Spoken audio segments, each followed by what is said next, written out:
Hello ဆိုတော့ချင်းမိုင်မလာခင် shopping လေးထွက်ထားတယ် little shopping လေးပေါ့နော် Sephora haul လေးကိုကြည့်ပေးနော်ဒီကိုဆက်ကတော့ဆိုတော့အဟောင်းပါပဲဒီကောင်ကဒါပဲဆိုတော့ medium ကိုနည်းနည်း light ဖြစ်တဲ့ထဲမှာ neutral သွားတယ်အဲတော့21နေကိုဝယ်ထားပါတယ်အဲဒုတိယ essential ဖြစ်တဲ့ဒီ powder ကိုဆိုတော့ Huda ကဟာလေးကို try ကြပါတယ်ပထမက UV ဝယ်လို့ပဲဒါပေမဲ့နောက်ပိုင်းဥဘေးကအရင်ခန်းအောင်တန်းနေဆိုတော့ပုံမှန်လဲပန်းအောင်ပဲသုံးနေတော့ဒီပန်းအောင်လေးကိုဝယ်ခဲ့ပါတယ်ဒီကောင်လေးကို try ကြည့်လိုက်တဲ့ခါမှာလည်းတော်တော်အဆင်ပြေရပေါ့နော်ဒီ bronzer Rare Beauty က bronzer gentle လေးကိုဝယ်လာပါတယ်ပြီးတော့နောက်Huda ကပဲဆိုတော့ text try ကြည့်လိုက်တဲ့ခါမှာအရန်ကိုဆိုတော့ပါမှာဒီပန်းအောင်ရုပ်တန်းနေရောပဲpigment ရမ်းကောင်းတယ်ဆိုတော့ဒီဇက်ကဒီလိုမျိုးလက်ပေါ်မှာတိုးလိုက်တယ်လက်ပေါ်မှာထည့်လိုက်တယ်ကွာပြီးရင်ဒီဇက်ကလေးကိုပဲလိုမျိုးသုံးကြည့်လိုက်တဲ့ခါမှာဘယ်အောင်ရမ်းတန်းနေဆိုကြိတ်လေးဆိုရဝယ်လာလိုက်တာချစ်စရာလေးအမဟို point နေရတယ်ဆိုတော့ point နေကြော်သွားပြီဆိုပြီးအမတို့ရဲ့ gift တွေလည်းပေးလိုက်တာ welcome party gift တွေဘာညာမသိပါဘူးအဲ့တော့ဒီ holiday ဒါပဲရှင် Heroes ဆိုတာထုတ်ထည့်ပြီးတော့မနက်စောစောလင်းဝင်သွားပါတယ်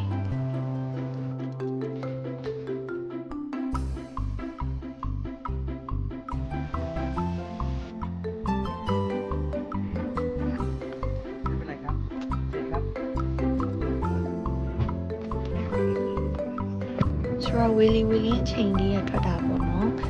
အချိန်ဆိုကောင်းကင်ရရမ်းလှပါတယ်ဆိုတော့လေးစိတ်ရောက်သွားတော့မိုးတော့လင်းနေပြီမစောစီလှုပ်တဲ့သူရလည်းလုံနေပါပြီကစားကွင်းတွေ့ရဆော့ခြင်းပဲမဲ့လည်းဆန္ဒကိုသိခံနေထိန်ခဲ့ပါတယ်အဲ့လိုနဲ့လေးမိုးရောက်သွားတော့တယောက်တည်းဆိုရင်နောက်ဆုံးဝင်ထိုင်ပါတယ်လေရင်ကလည်းအရမ်းမူပြီးတက်ရှူမွားဖြစ်နေတာဆင်းလိုက်တော့မှပဲဒီတောင်ကြီးကိုတွေ့ပြီးတော့တက်ရှူချောင်းပြီးတော့တော်တော်လန်းသွားတယ်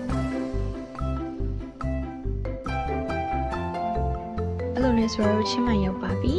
ဆိုတော့ရောက်ချင်းဆိုတော့ကားဒရိုင်ဘာလာခေါ်ပေးပါတယ်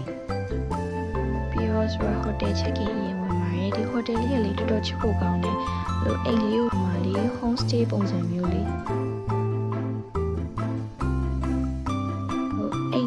decoration center လေးလည်းရမ်းချိုးကောင်းမျိုးလေးအဲ့လိုမျိုး homey cozy vibe လေးရတယ်။သူကလေ semi detached house ပုံစံမျိုးဆိုတော့လေအဲ့လိုမျိုးလေးကားလေးနဲ့တက်သွားတာမသိအိမ်ကိုအိတ်ခန်းထဲကိုသွားနေရတယ်လို့ပဲ။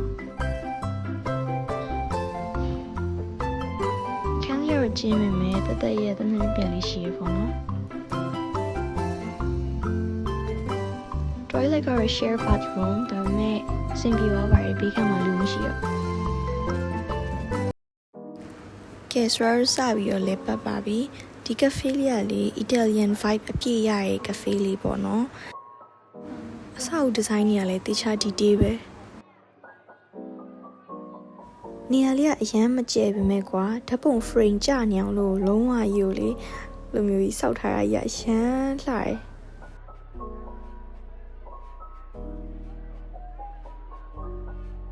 ပြီးတော့ strategy ကုန်းဘာမှမစားသေးရအခုမှစားပါတယ်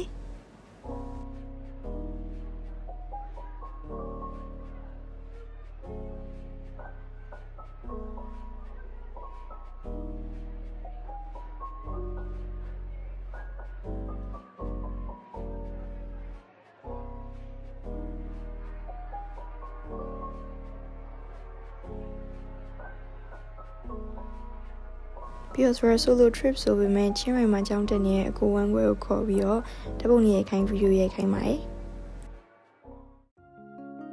နောက်နေ့မနက်ကျတော့ Swaro Hotel လုပ်ပြီးရဲ့ breakfast လေးစားပါတယ်။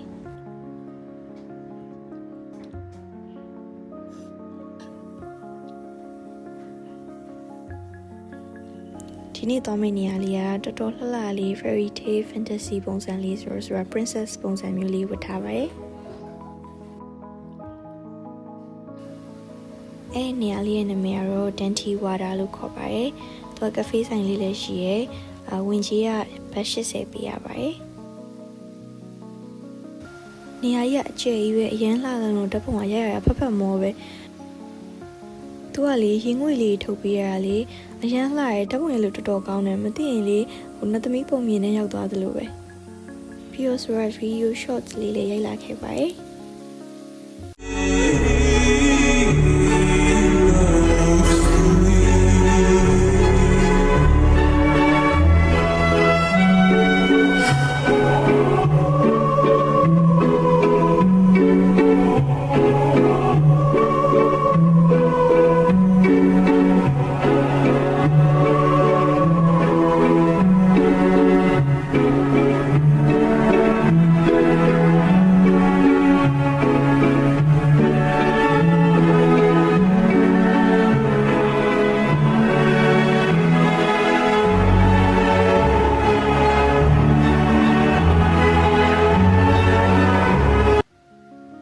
နောက်ထပ်ဆိုတော့သွားခဲ့တဲ့နေရာလေးကတော့ WTF Coffee Camp လို့ခေါ်ပါတယ်။အဲ့နေရာလေးကလေအရန်သားရတိတ်ဆိတ်ပြီးတော့လေအရန်အေးချမ်းတာပဲနေရာကြီးအကျယ်ကြီးပဲအဲ့လို waterfall နဲ့ camp ပုံစံမျိုးလေးပေါ့နော်။အဲ့လိုမျိုးဟိုဘက်ခြမ်းလေးမှာ camp တဲလေးထိုးပြီးထားပါတယ်။ဆိုတော့ဒီကားလေးတွေ့တော့တက်သွားကြည့်တော့အပေါ်က view ကလည်းတော်တော်လှရဲပြီးတော့အပေါ်ထပ်တရားလိုမျိုး hotel ဖက်တီထင်ပါတယ်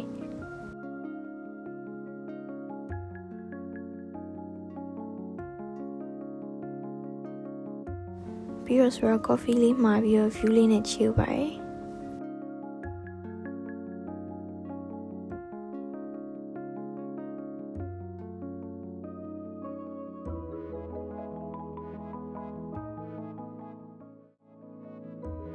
ပြီးတော့ဆိုရတို့တောင်မွန်မွန်းချံဘက်ကိုဆက်ပြီးတော့တက်သွားပါတယ်ဒီ view လေးကိုကြည့်ပါဦးအရန်လှတာပဲဆိုတော့ဒီ view လေးကိုအရှိမထားပြီးတော့ကွက်တီကိုခောက်ဆွဲစားခဲ့ပါတယ်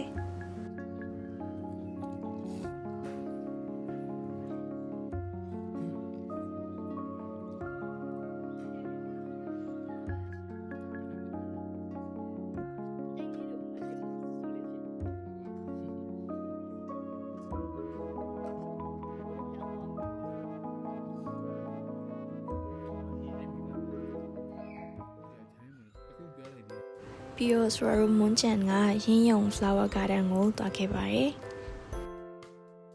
အဲ့ပန်းချန်လေးကလေတောင်တော်တော်မြင့်မြင့်နေရာလေးမှာရှိရဲ။သွားချင်လို့ရှင်သူတို့ကားလာခေါ်ပေးရဲ။အဲ့ကားကြီးနဲ့မှတော်တော်ဆောင်မွတ်မတ်ကြီးတက်ခဲ့ရတာပေါ့နော်။ဒါမဲ့လေရောက်သွားတော့လေတော်တော်လှရဲပန်းကင်းအပြင်ကိုတောင်တန်းတွေတိမ်ပင်လယ်တွေကလေလုံးဝပကြီးကားကြီးတစ်ချက်လိုပဲ။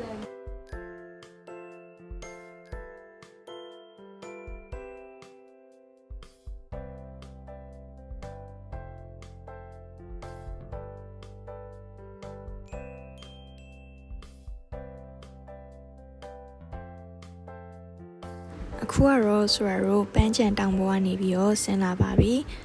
ညနေလည်းရောက်နေပြီဆိုတော့နေဝင်စားပြူလာပါပြီ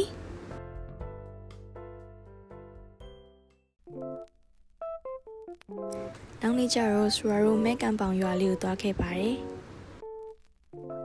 ဆိုရသွားခဲ့တဲ့အချိန်လေးကလေလူမရှိရတော့လည်းမဟုတ်ပေမဲ့လူအရင်ရှုပ်ပြီးတော့ပြည့်ကျက်ညက်မနေဘူးပေါ့နော်အဲ့တော့ဓာတ်ပုံလေးပါလေးရိုက်လို့လာခဲ့ပါတယ်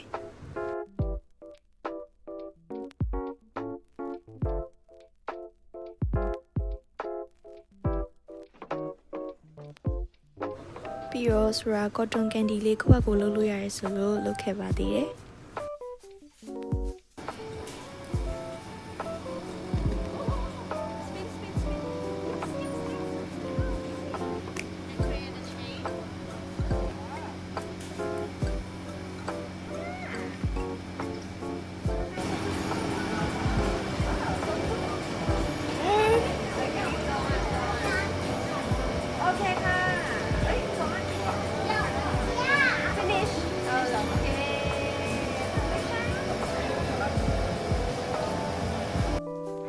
အခုဆိုရတော့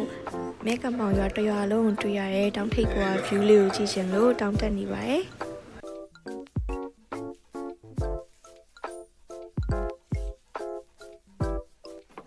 အခုတော့ရောက်ပါပြီဆိုတော့ဒီ view လေးကိုတွေ့ဖို့တော်တော်ချေချင်းတက်လိုက်ရတယ်ပြီးတော့ဆိုရတော့မဲကမောင်ရေတကုံသွားကြည့်ပါတယ်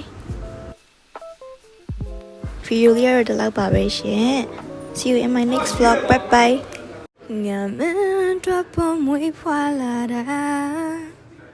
နှလုံးသားချီပြီးအောင်နောက်ပါမလားငါချစ်တာတစ်ခုရဲ့ခေါင်းစဉ်တက်ပြီးဘွားဟာပို့ဆိုးပြလာမင်းဤတဲ့ငါအနာကလာတော့ဝင်တာတော့အတိပါငါခေါက်ကိုလို့ပြီးထားမှာပါနောက်ချိုးကဒါတော့မုန်းလို့ပါကွာ Copyright ညီနေလို့ကိုပါကိုပဲဆိုလိုက်တယ် Thank you for watching bye bye